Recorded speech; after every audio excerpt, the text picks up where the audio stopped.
Did you guys hear about the haunted house? The what? We have a haunted house? Oh, several. The Twin Cities area is a couple centuries old, not including all the indigenous tribes who once lived in the area. Nicole, babe, I don't think I can handle another mob of ghosts trying to kill us for the second time in as many months. Chicken shit. We are not handling it. I only know it's a problem because John came by the coven getting some protective charms so he could deal with it. Who's John? This is Ghost Hunter John responding to an E281 on the intersection of 5th and Vermilion, possible E261.4. Copy that. Be careful. Whoa! Excuse me, sir. I'm sorry, but this area is off limits. Excuse you?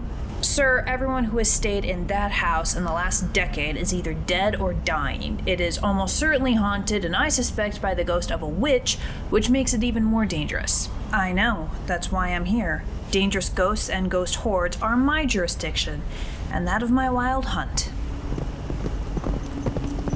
Huh. Those are flying horses with fairies and people riding them. What's your name? Herla. King Herla. Hey, HQ, did we call in an E501, specifically 1.7.1? No, but one of the locals may have called him. You're not even summoning backup? I'm loaded with a dozen protective charms from the local witches. Over on Stoughton Street, you should check them out. How much do you know about the situation? Only what I need to know. And that is, there is a dangerous ghost that's creating more. If we don't stop it, it could create a new ghost horde. You are just gonna run into this situation blindly? Do you even know who the ghost is? Someone who's about to get shoved in one of my enchanted cages and pushed into a very unpleasant afterlife. Look, King Herla, I know you've been doing this for a long time, but we have a system, and for good reason. The first half dozen deaths in this house were sickness, then we had unexplained accidents, a couple of suicides, and a few years ago there was a murder with no one else in the house and no sign of a break-in. They're obviously escalating, and the more anger and grief we add to that situation, the worse it's going to get, especially to the victim ghosts who have already been traumatized enough. So your plan is to... what? De-escalation. Often ghosts linger because their business is left unfinished. Most of my job is either finishing it for them or impromptu therapy to get them to let it go. And when both of those fail, here, it's connected to my pen recorder. Alright, which afterlife will you want to be sent to? Very funny. I wasn't joking. My king, we've established a perimeter around the haunted house. No ghost is going to escape. Thank you, Lieutenant. Can you believe this? The technology? I kind of like it. Granted, nothing beats the aesthetic of the 30s and 40s, but... No, I mean him. I swear, mortals are so eager to die. He sees an entire wild hunt here to handle the problem, a problem which just barely counts as worthy enough for us to deal with, by the way. And is he grateful for our presence? No, his dumb pride sends him right into the middle of it. Yeah, he's the proud one. What was that? How long are we going to give him before we move in? 10 minutes? Less if I get bored. Okay, Mr. Benson, thank you for taking the time to see me. I know you're sick. Can you tell me more about this hanged woman you've reported? Oh, she's a witch. Eliza Johnson. Her husband built her this house after the Civil War. First husband. And how do you know that? I've always loved history. That's why I bought the place. I thought his tragedies made it richer. All those stories. Oh, well, that makes my job easier. What did you uncover about Eliza? Well, her first husband died soon after the marriage. They said illness at first. Now everyone thinks that she did it for the inheritance. Maybe she did, maybe she didn't. Hard to tell with that first one, but after that, yes, she definitely became a killer. She was married to so many rich men, even ones already married who had never cheated. They'd divorce their wives, marry her, and no one knew why. But we suspect love potions. She'd marry them, move in with them, and then kill them, and their heirs if they had any children from previous marriages. And then she'd return here, richer than ever. She even made youth potions to stay young and pretty. That worked for a decade or so, but got more and more difficult and extreme as she grew older, and it became harder without something permanent like the Fountain of Youth or golden apples. Did she ever find those? No. Stories go she tried to kill a fairy to use its blood in her next potion, but it escaped and cursed her. There's no evidence for that, though. None that I could find anyway. But the next time she killed a husband, she got caught, and she was hanged for it. Okay. And what happened then? Well, she loved this house, but never had children. The next people who moved in was a different family around the 1880s. One by one, they died of illness. Tuberculosis was the cause, they thought. House got abandoned by the next family when all 3 sons died in World War I, and parents got sick and died soon after. Homeless people would spend a night or two here during the Depression and reported seeing ghosts. Lots of them, but mostly her, with that hangman's noose still around her neck. And when did the accidents start? With the next residents, a retired commander from World War II. He slipped down the stairs, down that hallway there, and broke his neck. Folks thought it was just age or clumsiness. When his daughter got sick, his wife moved the whole family out. Smart, she lived. Then in the 60s, 2 more accidents, 2 more sicknesses. Got abandoned after that, everyone saying it was haunted. Kids said they'd see the witch, and even some of the dolts living around here saw her. Another witch tried to expel the ghost, but said Eliza was too powerful. The place stayed abandoned for a long time before getting sold again in the late aughts. Newlyweds. Those 2 took their own lives. Then I got it 5 years ago, me and my wife. And she was the latest victim. No one in the house, no signs of entry, but she's stabbed in the back. Never should have bought the place. I keep hoping to see her again. It's the only reason I stay, but I never do. It's just the witch. Eliza Johnson? Yes. Uh-huh. And is she standing right behind me? Been there for the last 5 minutes. Awesome. This is gonna save me from having to go down the stairs. Miss Johnson, let's talk. So, you've been killing everyone who lives in this house.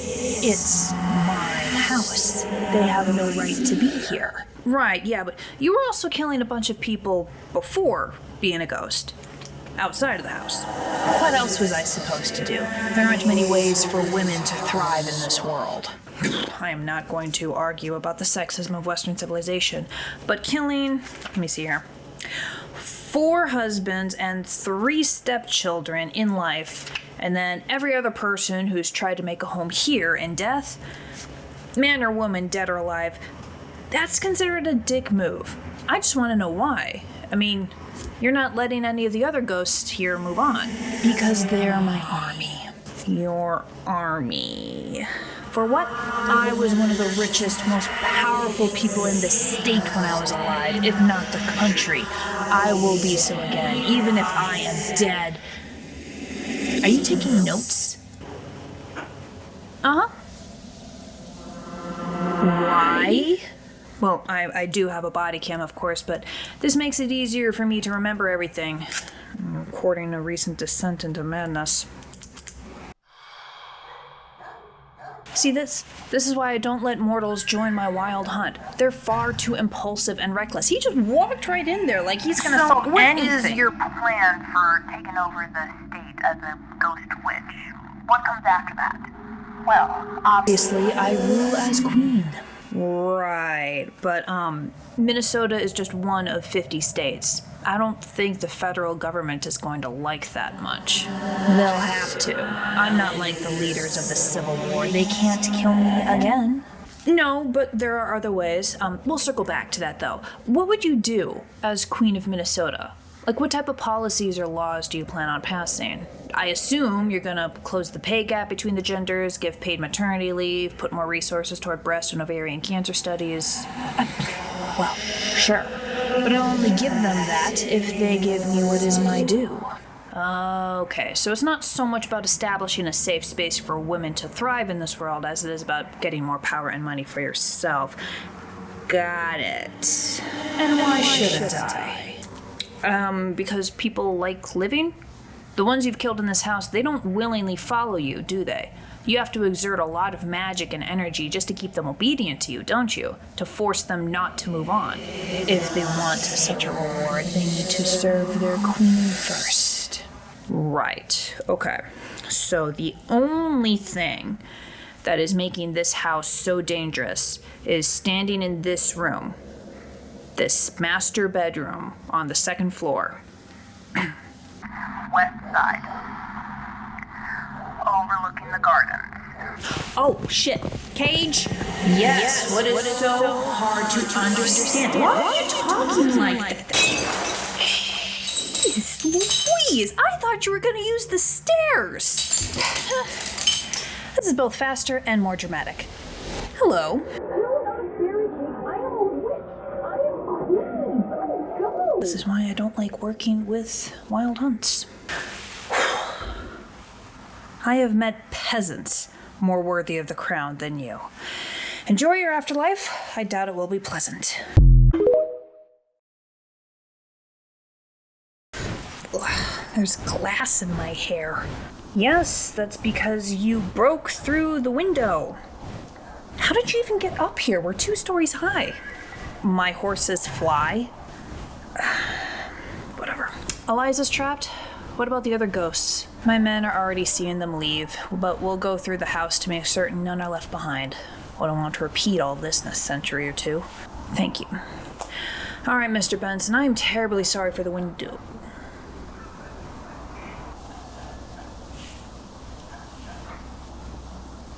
That's a skeleton. Yes, Herla, I can see that. You were talking to a skeleton? He must have died a while ago and not realized it. I'll make a note to call his next of kin. Why? So they can bury him properly? Waste of time if you ask me, but all right.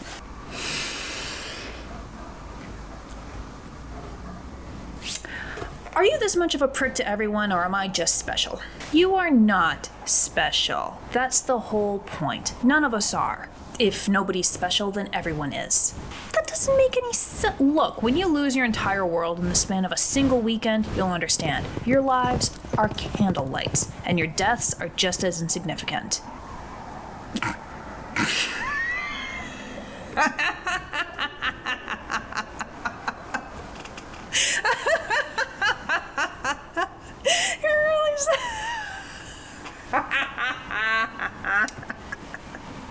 Why are you laughing? Is that why you're such a grump? You lost your family centuries ago, but instead of using that time to heal from that trauma, you just decide to make it everyone else's problem? My, you do your homework. There is no healing from such a blow.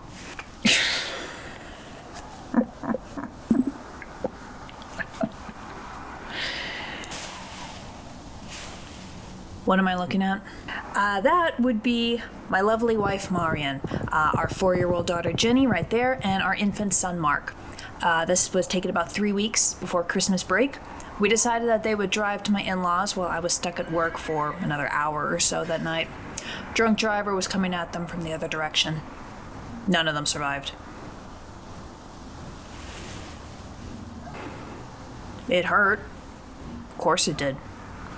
Still does, and this was 10 years ago. But you can heal from it. And then, the best part, is that you can no longer use it as an excuse to be an asshole. I'll send you my therapist's information, along with the paperwork for this mess. Over a dozen ghosts, with one passing as alive for years. God, I can feel the carpal tunnel already.